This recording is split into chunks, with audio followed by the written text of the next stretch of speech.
Hello everyone, welcome to knowledge plus. इस video में आज के डिफरेंट न्यूज़पेपर का एनालिसिस करने जा रहे हैं एग्जाम पॉइंट ऑफ व्यू से। तो आइए शुरू करते हैं आज का वीडियो। सबसे पहला न्यूज़ यहाँ पे द हिंदू से है कि centre throws open all sector to private players. तो यहाँ पे बताया जा रहा है कि सेंटर जो है सारे सेक्टर को प्राइवेट प्लेयर्स के लिए ओपन कर रहा है।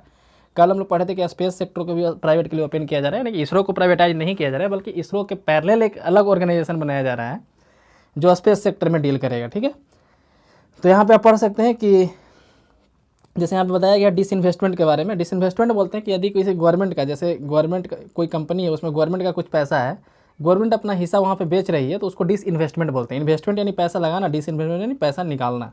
ठीक है, जैसे अभी बहुत सारा सरकारी कंपनी है, तो गवर्नमेंट क्या करे, सरकारी कंपनी का कुछ हिस्सा जो है, मान लीजिए 100% सरकारी, तो उसमें से 10% मान लीजिए कि बेच रही है। जैसे अभी सुनने में आया था LIC का 10% जो है सरकार बेचने वाली है, बजट में ऐसा बोला गया था। हालांकि अभी तक उसके लिए कोई कदम उठाया नहीं गया है, तो इस तरीके से उसको डिसइन्वेस्टमेंट बोलते हैं। तो हर साल गवर्नमेंट का अपना एक डिसइन्वेस्टमेंट टारगेट होता है कि इस साल हमको इतना टारगेट पूरा कर लेना है। तो डिसइन्वेस्टमेंट के बारे में बोला जाए कि public sector firms in non strategic sector. तो नॉन स्ट्रेटेजिक सेक्टर कहने का मतलब क्या हुआ कि जैसे डिफेंस सेक्टर में जो होते हैं उसको स्ट्रेटेजिक सेक्टर बोला जाता है। ठीक है, तो इस तरीके से जो नॉन स्ट्रेटेजिक सेक्टर है, जैसे ऑयल हो गया, तो ऑयल का भी कुछ हिस्सा जो है रखा जाएगा। तो जो ऐसा जो स्ट्रेटजी से मतलब कि कोई स्ट्रेटजिक सेक्टर में नहीं है, ठीक है, तो वहाँ पे जो पब्लिक सेक्टर कंपनी है उसको डिसइन्वेस्ट किया जाएगा। ठीक है, और कहा जा रहा है कि मात्र 4 कंपनी को छोड़ करके सब में प्राइवेटाइजेशन लाया जाएगा थोड़ा सा। ठीक है, no more than 4 public sector undertaking. ठीक है, मात्र 4 PSU को छोड़ा जाएगा। जैसे ऑर्डिनेंस फैक्ट्री है, तो ऑर्डिनेंस फैक्ट्री स्ट्रेटेजिक सेक्टर का कंपनी हो गया है ना, उस वहाँ पर बंदूक बनाया जाता है। तो जो हमारे मतलब स्ट्रेटजी से रिलेटेड नहीं है, जो हमारे मतलब डिफेंस से रिलेटेड नहीं है, कम्युनिकेशन से रिलेटेड नहीं है, और उस तरह के कंपनी में जो है डिसइन्वेस्टमेंट लाया जाएगा। ठीक है, तो 4 कंपनी को छोड़ के हर एक कंपनी में जो स्ट्रेटेजिक सेक्टर में नहीं है उसके लिए या तो बॉन्ड आएगा या फिर किसी तरीके से डिसइन्वेस्टमेंट वहाँ से किया जाएगा। उसके बाद यहाँ पे बताया गया है कि स्टेट को जो है ज़्यादा लोन लेने का छूट दिया गया है। जैसे पहले 3% था GDP का लोन लेने के लिए सिर्फ, यानी कि पूरा स्टेट मिला के 6.41 लाख करोड़ ही ले सकते थे लोन। अब स्टेट जो है कुल मिला के 10 लाख मतलब 10.69 लाख करोड़ ले सकते हैं। ठीक है, अनएम्प्लॉयमेंट को बढ़ाने के लिए मनरेगा को पुशअप किया जा रहा है। और यहाँ पे बताया गया है कि फ्रेश इंसॉल्वेंसी प्रोसेस, ठीक है, fresh insolvency proceeding suspended for a year. तो हम लोग यहाँ पे देखते हैं कि इंसॉल्वेंसी क्या होता है। हम लोग पहले मनरेगा के बारे में देख लेते हैं, मनरेगा क्या है। तो यहाँ तो मनरेगा को लाया गया था 2006 में। ठीक है, 2 फरवरी 2006 को मनरेगा लाया गया था। 2 फरवरी 2006 को मनरेगा लाया गया था। किस एक्ट के तहत लाया गया था? तो national rural employment guarantee act 2005। तो एक्ट का नाम था national rural employment guarantee act 2005। इसके तहत 2 फरवरी 2006 को मनरेगा लाया गया था। ठीक है, और इसका काम क्या है? तो 100 डे का एम्प्लॉयमेंट देता है, 100 डे का वेज एम्प्लॉयमेंट देता है। वेज एम्प्लॉयमेंट मतलब मजदूरी के साथ एम्प्लॉयमेंट देता है। और 100 days wage employment in a financial year to every household, ठीक है, whose adult members volunteer to do unskilled work. तो यहाँ अनस्किल्ड वर्क की बात किया जा रहा है, स्किल्ड वर्क का नहीं। मतलब जो अनस्किल्ड वर्क है, प्रत्येक मतलब कि प्रत्येक घर में से ऐसे एडल्ट मेंबर, ठीक है, मतलब 18+ होना चाहिए, जो अनस्किल्ड वर्क करने के इच्छुक हो, उसके लिए वॉलंटियर हो, तो उनको 100 डे का वेज एम्प्लॉयमेंट दिया जाएगा इस एक्ट के तहत। ऐसा इसमें कहा गया है। ठीक है, हालांकि ऐसा ही एक प्रयास 1991 में PV नरसिम्हा राव के द्वारा किया गया था। ठीक है, लेकिन उस समय सक्सेस मतलब कि आ नहीं सका था, ऑन ग्राउंड बोल सकते हैं। ठीक है, उस समय बिल पास नहीं हो पाया था या फिर जो कुछ भी रीजन रहा होगा, लेकिन इसका पहला प्रयास 1991 में जो है PV नरसिम्हा राव के द्वारा किया गया था। ठीक है, मनरेगा के नाम में एक और उपलब्धि क्या है कि इसको वर्ल्ड बैंक के द्वारा बोला गया था largest and most ambitious social security and public work programme in world. ठीक है, क्या बोला गया था? Largest and most ambitious social security and public work programme in world. ठीक है, मतलब दुनिया में सबसे ज़्यादा और सबसे बड़ा एम्बिशियस प्रोग्राम था किस चीज़ के फील्ड में? तो सोशल सिक्योरिटी के फील्ड में और पब्लिक वर्क के फील्ड में। ठीक है, तो यह था मनरेगा के बारे में। नेक्स्ट हम लोग पढ़ लेते हैं IBC के बारे में। IBC यानी कि इंसॉल्वेंसी एंड बैंकरप्सी कोड, जहाँ पे बताया गया। देखिए IBC के बारे में हम लोग पढ़ लेते हैं। तो IBC एक्चुअली होता क्या है? IBC जैसे देखिए कोई कंपनी खोलता है ना, कोई आदमी कंपनी खोला तो बैंक से लोन लेता है ना। उसके पास, किसी के पास तो उतना पैसा नहीं है, मान लीजिए कि किसी के पास पैसा नहीं है, कितना भी पैसा रहता है तो लोन तो लेना ही पड़ता है ना। कंपनी खोलने में काफ़ी ज़्यादा इन्वेस्टमेंट लगता है। तो मान लीजिए कोई कंपनी खोला, कोई एक कंपनी है, एक कंपनी कुछ दिन के बाद नहीं चल पाई है ना, 2-3 साल तक वेट किया कि हाँ कंपनी चलेगा अच्छे से, यहाँ प्रॉफिट होगा, या फिर प्रॉफिट हो रहा था अचानक से लॉस हो गया किसी भी कारण से, जैसे अभी बहुत सारे कंपनी 3 महीने से बंद है तो उसको लॉस हो रहा होगा, है ना। तो क्या किया जाएगा इसमें, तो ये जो है लोन को चुका नहीं पाएगा, लेकिन बैंक वाले तो इससे पैसा मांगेंगे, तो अभी क्या कहेगा, ये अपने आप को बैंकरप्ट घोषित करेगा। सबसे पहले क्या होता है, जैसे यहाँ पढ़ रहे हैं ना, इंसॉल्वेंसी एंड बैंकरप्सी कोड, ठीक है, इंसॉल्वेंसी एंड बैंकरप्सी कोड। तो ये कोई कंपनी है, मान लीजिए इसको घाटा लग रहा है, ये पैसा लोन नहीं चुका पा रहा है, अपना पेमेंट नहीं कर पा रहा है, तो क्या करेगा, ये अपने आप को बैंकरप्ट घोषित करेगा कि हम दिवालिया हो जाएगा। बैंकरप्ट को हिंदी में दिवालिया बोलते हैं, कि हम बैंकरप्ट घोषित हो गए हैं। तो सरकार फिर मानेगा, ठीक है, देखेगा कि हाँ सही में बैंकरप्ट घोषित हो गया है, या फिर जानबूझकर ऐसा बोल रहा है ताकि लोन देना ना पड़े, है ना। ऐसा भी कोई करते हैं कि लोन दोबारा पेमेंट करना ना पड़े, इसलिए कहते हैं कि हम बैंकरप्ट घोषित हो गए हैं। तो सरकार पहले अपने स्तर से जांच करवाती है कि सही में ये कंपनी बैंकरप्ट हुआ है कि नहीं, देखता है कि हाँ सही में बैंकरप्ट हो गया है, तब फिर एक प्रोसेस चालू होता है जिसको बोलता है इंसॉल्वेंसी। इंसॉल्वेंसी का मतलब क्या होता है कि इसके पास जो भी पूंजी है, जैसे लोन लिया था बैंक से, तो उससे क्या बनवाया होगा, मशीन खरीदा होगा, फर्नीचर बनवाया होगा, बिल्डिंग बनवाया होगा, ज़मीन खरीदा होगा, है ना, कुछ तो इन्वेस्टमेंट किया होगा ना, बैंक मतलब कंपनी खोला है तो, ठीक है। तो जो भी इसके पास सामान है उसको बेच करके इन लोगों का पैसा पेमेंट कर दो, है ना, बैंक का कर दो या फिर और किसी से लिया उसको कर दो, ठीक है, इस तरीके से। तो इंसॉल्वेंसी क्या है, सबसे पहले यहाँ पे क्रोनोलॉजी समझिए कि सबसे पहले कंपनी बैंकरप्ट होता है, ठीक है। कोई कंपनी सबसे पहले बैंकरप्ट घोषित किया, खुद को बैंकरप्ट घोषित करेगा। बैंकरप्ट घोषित करने पर सरकार उसका अपने स्तर से जांच करेगा कि हाँ सही में बैंकरप्ट हो गया है कि नहीं। उसके बाद फिर उसको बेचा जाएगा, आम भाषा में ऐसे ही समझ लीजिए कि उसको बेचा जाएगा कंपनी को, और बेच करके जहाँ जहाँ से वो पैसा लिया था सबको कर्जा दे दिया जाएगा, ठीक है। तो इसी को बोलते हैं इंसॉल्वेंसी एंड बैंकरप्सी कोड। तो कल यही किया गया है कि 1 साल तक अभी से 1 साल तक कोई नया इंसॉल्वेंसी प्रोसेस चालू नहीं होगा, ठीक है, कोई नया इंसॉल्वेंसी प्रोसेस चालू नहीं होगा। क्योंकि देखिए जैसे अभी क्या हुआ, 3 महीने में सबको घाटा लग गया होगा। अब सबको घाटा लग गया होगा तो सब अपना मतलब कि रास्ता पीछा छुड़ाने का, जैसे कोई कंपनी खोले हुए होगा अभी, उसको घाटा लग गया तो क्या सोचा कि इतना टेंशन कौन लेने जा रहा है, हम घोषित कर देते हैं कि हम बैंकरप्ट घोषित हो गए हैं, मतलब बैंकरप्ट हो गए हैं, हो तो गए ही है, घाटा तो लगा ही है, तो सरकार भी कहे कि हाँ घाटा लगा है इसको, तो अपना इसको बेच उच के पैसा दे दिया जाएगा, हम लोग कल अगले साल जो है दूसरा कंपनी खोल देंगे, है ना। बहुत लोग ऐसा करने के लिए सोच रहे होंगे अभी। तो सरकार उसके पहले क्या कदम उठा ली है कि 1 साल तक कोई नया इंसॉल्वेंसी चालू ही नहीं होगा। मतलब तुम बैंकरप्ट हो भी गए हो तो 1 साल तक वेट करो, है ना, पुराने वाले कंपनी में, और तुम लोन ले लो, घाटा लगा तो लोन ले लो, उससे कमाओ, बाद में फिर पैसा दे देना, सरकार का ये कहना है ना। तो ये था यहाँ पे इंसॉल्वेंसी एंड बैंकरप्सी कोड के बारे में। एक कोड आया कब था, 2016 में आया था, हालांकि इसमें टाइम पे अमेंडमेंट हुआ है, 2019 में भी इसमें अमेंडमेंट हुआ है। तो इंसॉल्वेंसी का प्रोसेस चालू कौन करता है, इंसॉल्वेंसी का प्रोसेस डेब्टर्स भी चालू करवा सकते हैं या क्रेडिटर्स भी चालू करवा सकते हैं, यानी जो कर्ज दिए हैं या फिर जो कर्ज लिया है जिसका कंपनी है, कोई भी बोल सकता है कि हाँ इंसॉल्वेंसी अब चालू कर देना चाहिए, है ना, ये हमको पैसा नहीं दे रहा है तो इंसॉल्वेंसी चालू कर दीजिए, गवर्नमेंट से रिक्वेस्ट कर सकता है। इसका जो डिसीजन आएगा, इसके लिए एक बनाया गया insolvency and bankruptcy board of India. इस प्रोसेस को करने के लिए आखिर इंसॉल्वेंसी करवाता कौन है ना, उसके लिए कोई संस्था तो होना चाहिए। इंसॉल्वेंसी करवाता कौन है, तो insolvency and bankruptcy board of India, उसके लिए एक बोर्ड है ना, insolvency and bankruptcy board of India, ठीक है, वो इस प्रोसेस को चालू करवाता है। यदि इसके प्रोसेस से कोई खुश नहीं है, इंसॉल्वेंसी ये जो बोर्ड बना है इसको एक टाइम बाउंड दिया गया कि 180 डेज में यदि कोई बड़ा कंपनी है ना, तो 180 डेज में आपको उसको इंसॉल्वेंसी कंप्लीट कर देना है, और 90 दिन तक फिर टाइम लिमिट बढ़ाया सकता है, तो मतलब मैक्सिमम 270 दिन में आपको कंप्लीट कर देना है, ठीक है। और यदि कोई सिंगल आदमी है या छोटा कंपनी है, जो MSME सेक्टर का कंपनी है, या फिर कोई सिंगल आदमी है, उसके लिए 90 डेज था प्लस 45 दिन तक बढ़ाया जा सकता है, मतलब मैक्सिमम 135 डेज में आपको इस प्रोसेस को कंप्लीट कर देना है। ऐसे तो टाइम लिमिट 90 दिन का ही, लेकिन स्पेशल सर्कमस्टेंस में 45 दिन बढ़ाया जा सकता है। उसी तरह से बड़ा कंपनी के क्षेत्र में क्या था कि 180 डे प्लस 90 डे, है ना। लेकिन 2019 में एक अमेंडमेंट लाया गया था इसमें, और उसमें बोला गया कि सब टाइम लिमिट खत्म कर दो, मैक्सिमम 330 दिन अब मिलता है टाइम, ठीक है। तब याद रखिए कि शुरू में क्या था कि 180 प्लस 90, 90 प्लस 45, ठीक है, अलग अलग है दोनों, 180 प्लस 90 और 90 प्लस 45। लेकिन अब क्या है, मैक्सिमम 330 डेज में अब इंसॉल्वेंसी का प्रोसेस खत्म करना है, ठीक है। 2019 में एक अमेंडमेंट लाया गया था इसमें, हालांकि IBC ओरिजिनल 2016 का है, ठीक है। तो ये था इसके बारे में। यदि insolvency and bankruptcy board of India का डिसीजन जो है, मतलब कि जो भी है, इसके लिए एक बनाया गया NCLT। NCLT क्या है, नेशनल कंपनी लॉ ट्रिब्यूनल। उसके जो मतलब कि यदि पसंद नहीं आया उसका डिसीजन, है ना, जो इंसॉल्वेंसी प्रोसेस चालू हुआ, तो हो सकता है कि पैसा तो कम मिला होगा, जैसे मान लीजिए कि बैंक से लोन लिया होगा 50,000, ठीक है, ऐसा मान लीजिए 50,000, कंपनी को बेच के मिला 30,000, ठीक है, कंपनी का जो सामान था सब बेच उच के मिल गया 30,000। तो 50,000 मान लीजिए 2 कंपनी का था, 50,000 जो लोन लिया था 2 बैंक लिया था, एक से लिया था 30,000, एक से लिया था 20,000 और इधर से बेच के मिला 30,000। तो क्या करेगा insolvency and bankruptcy board of India, दोनों को कुछ कुछ पैसा देगा, मतलब घाटा तो दोनों को सहना पड़ेगा, है ना। तो 30,000 इसका था 20,000, यहाँ 30,000 मिला है, इधर 3:2 के रेशियो में है, तो इसको क्या करेगा 30,000 को भी इसी तरह से बांट देगा, तो इसको दे देगा 18,000, इसको दे देगा 12,000, है ना। 30,000 ऐसे बट गया तो इसका 30 का मिला 18, इसका 20 का मिला 12, इस तरीके से। मान लीजिए कि इससे कोई खुश नहीं है, दोनों जिसको पैसा मिला बैंक को वो खुश नहीं, तो क्या करेगा वो जाएगा NCLT में, वो जाएगा NCLT में, NCLT national company law tribunal, ठीक है।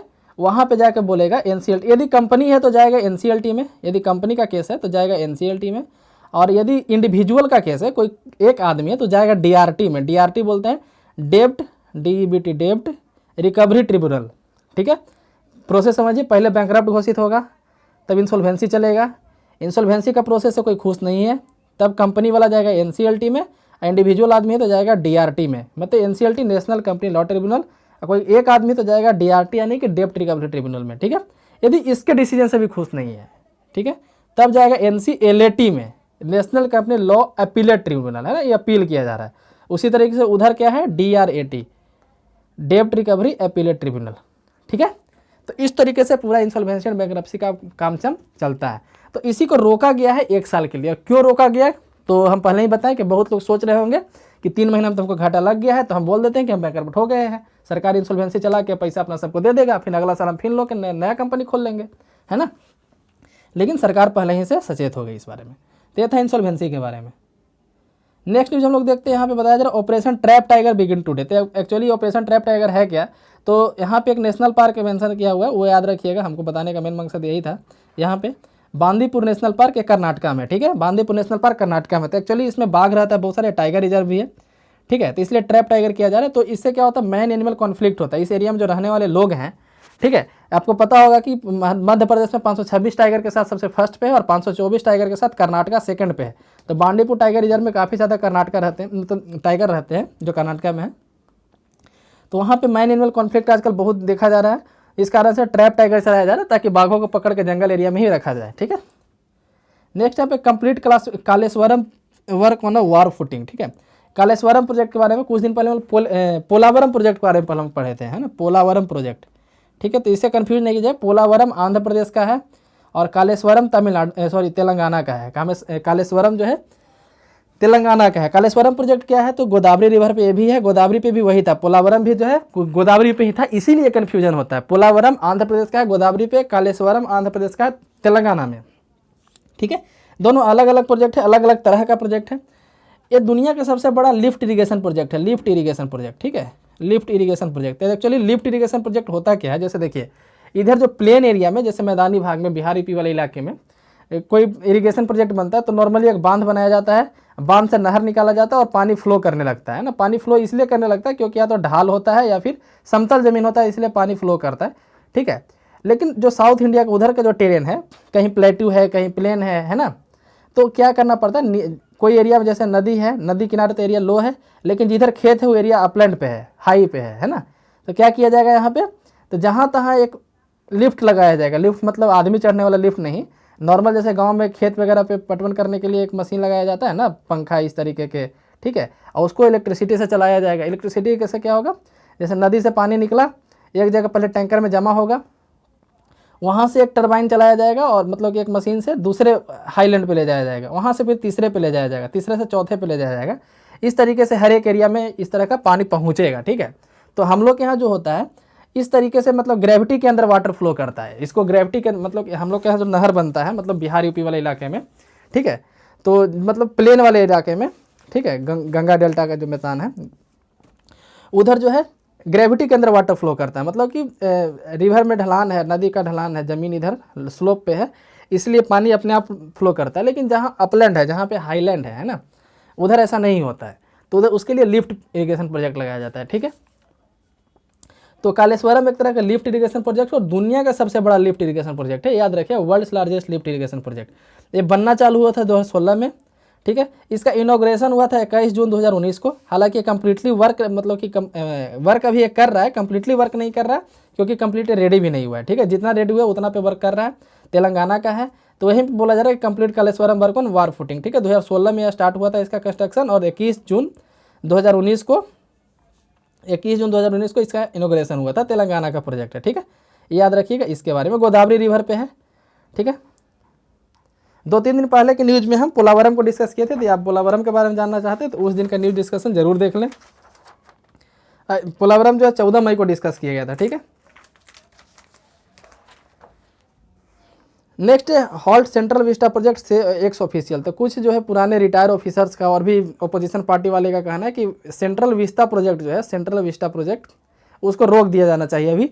तो एक्चुअली प्रोजेक्ट है क्या सेंट्रल विस्टा प्रोजेक्ट, तो उसके बारे में बताते हैं। सेंट्रल विस्टा एक्चुअली है क्या, पहले ये समझ लेते। सेंट्रल विस्टा दिल्ली के उस इलाके को कहते हैं जहाँ पे पार्लियामेंट बिल्डिंग है, राष्ट्रपति भवन है, बहुत सारा सचिवालय है। तो वो जो एरिया बनता है राजपथ के आसपास वाला जो इलाका बनता है उसको हम लोग सेंट्रल विस्टा के नाम से जानते हैं, ठीक है। अब सेंट्रल विस्टा प्रोजेक्ट क्या है, तो एक नया पार्लियामेंट बिल्डिंग बनाने का बात किया जा रहा है ministry of housing and urban affairs के द्वारा। किसके द्वारा, ministry of housing and urban affairs. इसके मंत्री कौन है, हरदीप सिंह पुरी, ठीक है। Ministry of housing and urban affairs के द्वारा नया पार्लियामेंट बिल्डिंग बनाने का मतलब बनाने के लिए बोला गया है। इसके लिए सब कुछ हो गया, बस बनना चालू नहीं हुआ है, ठीक है। टेंडर आने वाला है। तो एक्चुअली इसमें बनाने की ज़रूरत क्यों है, क्योंकि अभी जितने मेंबर हैं, है ना, लोकसभा में कितने हैं 543, उधर हैं 245, दोनों को जोड़ दिया जाए तो इतना सीटिंग कैपेसिटी पार्लियामेंट का भी नहीं है। यदि 100% अटेंडेंस हो जाएगा तो उस दिन जो है बैठने के लिए जगह नहीं है पार्लियामेंट में। तो इसलिए सबसे पहला जरूरी तो यही है। दूसरा, ये पार्लियामेंट बिल्डिंग काफ़ी पुराना हो चुका है। हालांकि इसका तर्क दिया जा रहा है कि इससे कई पुराना बिल्डिंग दुनिया में एग्जिस्ट करते थे। यूएसए का व्हाइट हाउस है, इससे कई साल पुराना है। लंदन का जो पार्लियामेंट हाउस है इससे 200 साल पुराना है, ठीक है। तो लेकिन फिर इसका ज़रूरत क्यों है, तो अब क्यों है, कमज़ोर है, हो गया है, या फिर जो भी कह सकते हैं। कमज़ोर होने के पीछे रीज़न दिया जाता है कि जिस समय बना था उस समय कम्प्लीटली दीवार बना था, है ना।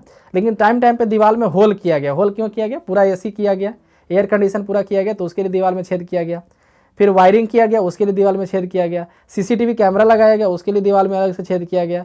यहाँ पे लाइव चलाया जाता है, यहाँ से टेलीकास्ट होता है, तो फिर क्या बोलते हैं उसको, केबल वगैरह गया था, टीवी वाला केबल जो गया था लाइव चलाने के लिए, उसके लिए छेद किया गया है। तो पूरा दीवार में ऐसा बोला जाता है कि पूरा दीवार होल जैसा हो गया। इस कारण से दीवार कमज़ोर हो चुका है। और ये बात भी सही है, इसका प्लास्टर जब न तब गिर जाता है नीचे। यदि आप लोकसभा और राज्यसभा के सेशन को डायरेक्टली फॉलो करते होंगे, मतलब कि रेगुलरली, तो देखते होंगे कि जो है जहाँ पे बैठा जाता है, जहाँ पे सारे मेंबर बैठे रहते हैं, कभी कभी ऊपर का सीन दिखाता है तो एक जाली यहाँ पे लगाया हुआ है ग्रीन कलर का, ठीक है। वो जाली इसलिए लगाया गया ताकि ऊपर से प्लास्टर झड़ के गिरे तो इस जाली पे ही गिरे, नीचे जो मेंबर है उस पर नहीं गिरे, ठीक है। तो सेंट्रल विस्टा प्रोजेक्ट इसीलिए बनाया गया, तो मतलब बिल्डिंग काफ़ी पुराना हो गया। दूसरा रीज़न क्या है कि अभी जो जितने सारे मिनिस्ट्री हैं, है ना, सबका ऑफिस अलग अलग है, ठीक है। जैसे आप नॉर्थ ब्लॉक साउथ ब्लॉक सुनते होंगे, ठीक है। तो इधर जो है मिनिस्ट्री ऑफ फाइनेंस का है, मिनिस्ट्री ऑफ डिफेंस का भी इधर ही है, ठीक है। लेकिन बहुत सारा मिनिस्ट्री का ऑफिस जिधर इधर बिल्डिंग में है, मतलब कोई एक बिल्डिंग में नहीं है। तो उसी को किया जा रहा है कि जितने भी मिनिस्ट्री हैं सबका अपना अपना एक मतलब एक ही बिल्डिंग में सारा ऑफिस हो जाए, ठीक है। एक ही कैंपस में ऐसा मानना जा रहा है कि एक ही कैंपस में जितने भी मिनिस्ट्री है सबका ऑफिस हो जाए। अभी कोई राष्ट्रपति भवन की तरफ चलता है तो कोई कहीं और चलता है, बहुत सारे प्राइवेट बिल्डिंग में भी चल रहे हैं। गवर्नमेंट बहुत सारा प्राइवेट बिल्डिंग हायर किया हुआ है और पैसा उसको बहुत ज़्यादा लगता है, ठीक है। तो किराया बचाने के लिए सरकार अपना बिल्डिंग बनवा रही है, ऐसा भी हो सकता है, ठीक है। तो इसका कई सारा रीज़न दिया गया, लेकिन कई सारे ऑफिसर का कहना है कि अभी ये करना जरूरी नहीं है, क्योंकि अब हमारे पास पैसा बचाने की जरूरत है। हम लोग का पैसा को हेल्थ के सेक्टर में भी खर्चा करना पड़ा है, तो इसलिए इस प्रोजेक्ट को रोक देना चाहिए। लेकिन मोदी गवर्नमेंट का काफ़ी एम्बिशियस प्रोजेक्ट है। उनका कहना है कि 2024 का पहले इसको हम कंप्लीट करवा के रहेंगे, चाहे जो हो जाए, ठीक है। तो बस इसी बात के लिए दोनों में मतलब कि रूलिंग पार्टी और अपोजिशन में ये चल रहा है।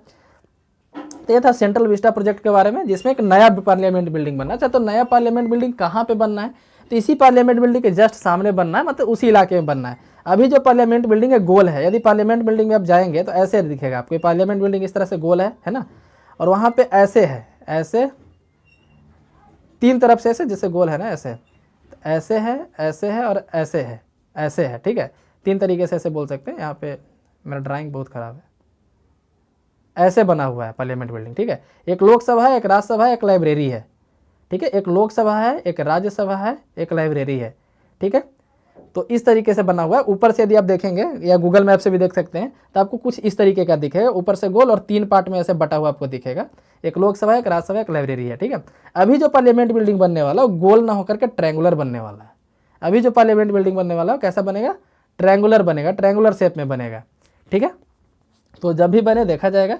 तो हम लोग मतलब इसके बारे में हम लोग यही पढ़ना था, सेंट्रल विस्टा प्रोजेक्ट के बारे में। अभी ये बनना स्टार्ट नहीं हुआ है। कौन से मिनिस्ट्री के तहत है? MOHUA, ministry of housing and urban affairs, ठीक है। ये 2019 से का ही प्रोजेक्ट है, मतलब 2019 से ही इसके बाद चल रहा है, ठीक है। मिनिस्टर है हरदीप सिंह पुरी। ये लगभग 20,000 करोड़ का प्रोजेक्ट है, 20,000 करोड़ का प्रोजेक्ट है, ठीक है।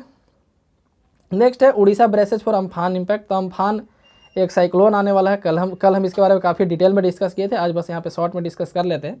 अम्फान साइक्लोन आने वाला है, उड़ीसा में आने वाला है। अम्फान नाम जो है थाईलैंड के द्वारा दिया गया है। अम्फान नाम जो है थाईलैंड के द्वारा दिया गया है।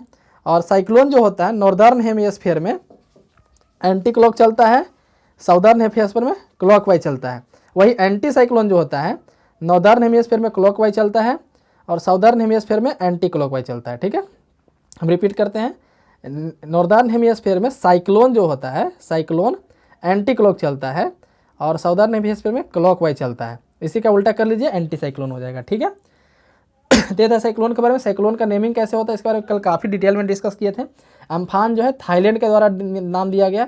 एक्चुअली है क्या, तो WMO जो है दुनिया में 6 ऑर्गेनाइजेशन को वैलिडिटी दिया है, एक तरह से 6 ऑर्गेनाइजेशन को जिम्मा दिया है दुनिया में, जिसमें एक IMD भी है। IMD यानी इंडियन मेट्रोलॉजिकल डिपार्टमेंट। इसका स्थापना 1875 में हुआ था, न्यू दिल्ली में इसका हेडक्वार्टर है, मिनिस्ट्री ऑफ अर्थ साइंसेस के अंदर आता है। तो WMO दुनिया में 6 ऑर्गेनाइजेशन को रिकॉग्नाइज करता है, जिसमें एक IMD है, ठीक है। IMD का रीजन कौन सा है? तो इंडियन ओशन का रीजन जो IMD के अंदर आता है। IMD को एक तरह से जिम्मा दिया गया इधर के साइक्लोन का नेमिंग करने के लिए, ठीक है।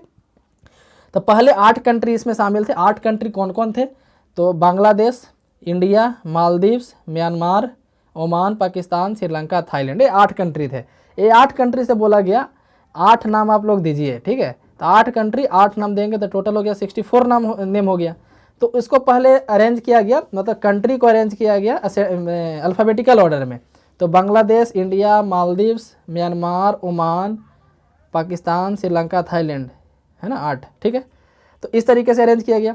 जब पहली बार साइक्लोन आया 2004 में ये काम किया गया था। ये काम जो है सितंबर 2004 में किया गया था। पहली बार जब साइक्लोन आया तो बांग्लादेश वाला फर्स्ट नाम यूज कर लिया गया। दूसरा बार साइक्लोन आया तो थाईलैंड का फर्स्ट नाम यूज कर लिया गया। तीसरा साइक्लोन आया तो म्यांमार का, मालदीव्स का पहला नाम यूज किया गया, फिर म्यांमार का पहला नाम। इस तरीके से 8 साइक्लोन आ गया। 9वां साइक्लोन फिर बांग्लादेश से चालू हो गया तो 16 साइक्लोन आ गया। फिर 17वां साइक्लोन फिर से स्टार्ट हुआ। इस तरीके से अम्फान जो है 64th नेम है, 64वां नाम है, जो सबसे लास्ट का जो नाम है दिया हुआ 64th नेम पे, मतलब कि थाईलैंड के द्वारा किया है ना। देखें सबसे लास्ट में थाईलैंड आता है, थाईलैंड का भी ये 8वां नाम हो गया 64। तो यानी कि अब जो नेमिंग खत्म हो गया, सितंबर 2004 में जो नाम का लिस्ट गया था IMD के पास, इंडियन मेट्रोलॉजिकल डिपार्टमेंट के पास, वो लिस्ट तो अब खत्म हो गया। तब नेमिंग कैसे होगा? तो इसके लिए फिर से शुरू किया गया है, ठीक है। तो इसके लिए 13 कंट्री को इस बार चूज किया गया IMD के द्वारा। 13 कंट्री कौन कौन है? तो पिछले वाला 8 कंट्री है, पीछे जो 8 कंट्री था, उसके अलावा ईरान नया ऐड हुआ है, कतर ऐड हुआ है, सऊदी अरेबिया ऐड हुआ है, UAE और यमन, ये 5 कंट्री ऐड हुआ है, ठीक है।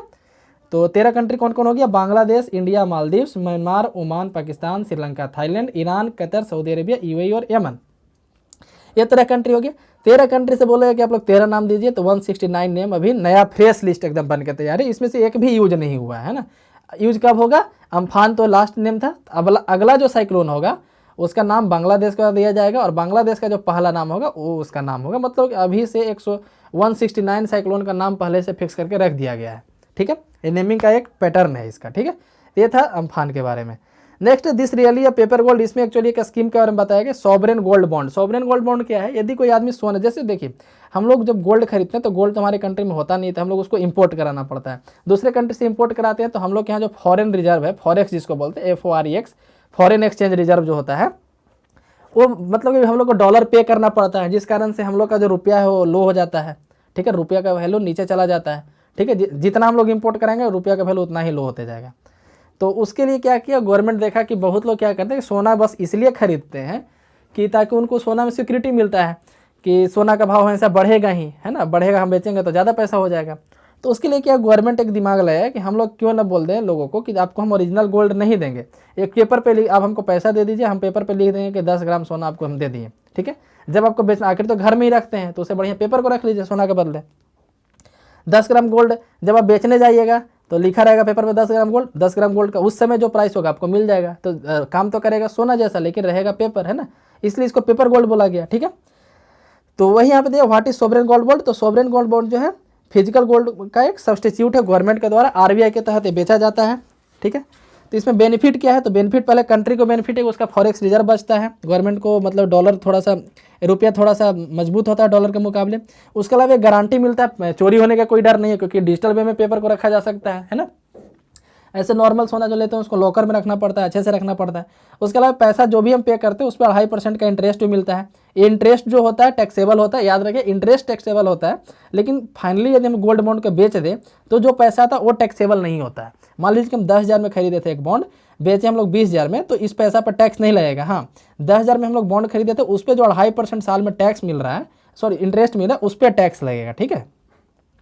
इस तरीके से फिर ये क्या है, रिस्की भी है ना। तो इसमें रिस्क, हाँ यही है, रिस्क बस इतना ही है कि यदि सोना का भाव भविष्य में घट गया, मान लीजिए आप 10,000 में खरीदे थे और सोना का भाव बाद में घट गया, तो फिर ये रिस्क है, नहीं तो कोई रिस्क नहीं है। नॉर्मली सोना का भाव घटता नहीं है, हर कोई जानता है, ठीक है। इसको जो है 8 साल के लिए जो है टेन्यूर इसका क्या है, तो 8 साल के लिए रखा जा सकता है। SGB यानी कि सॉवरेन गोल्ड बॉन्ड है टेन्यूर ऑफ 8 ईयर्स, लेकिन आप 5 साल के बाद भी इसको निकाल सकते हैं। तो एक्चुअली 5 साल के बाद निकालिएगा तो कुछ मतलब कि कम पैसा मिलेगा, कुछ काट करके मिलेगा, ठीक है। 8 साल के बाद मिलेगा तो सारा बेनिफिट आपको मिलेगा, ठीक है। तो इसमें और क्या फ़ायदा होता है, तो प्योरिटी का कोई टेंशन नहीं रहता, चोरी होने का कोई टेंशन नहीं रहता, मेकिंग चार्ज नहीं लगता है, यहाँ पे देख सकते हैं लिखा है locker charge, making charge, purity issue है ना, कोई भी ऐसा इशू नहीं आता है। तो इस तरीके से एक तरह से इसको पेपर गोल्ड बोला जाता है। कभी बेचा जाता है, तो अभी इसको बेचा जा रहा था इतना पर ग्राम 4,590 पर ग्राम, और ऑनलाइन खरीदने में 50 ग्राम मतलब 50 रुपया पर ग्राम छूट मिल रहा था। और आरबीआई आपका बेचेगा तो जून, जुलाई, अगस्त, सितंबर के मंथ में निकाला जाएगा इस तरह का बॉन्ड, ठीक है। तो ये था सॉवरेन गोल्ड बॉन्ड के बारे में, काफ़ी अच्छा स्कीम है गवर्नमेंट का। तो इसके साथ ही आज का न्यूज एनालिसिस समाप्त होता है। वीडियो यदि पसंद आए तो लाइक करें, चैनल को सब्सक्राइब करें। धन्यवाद।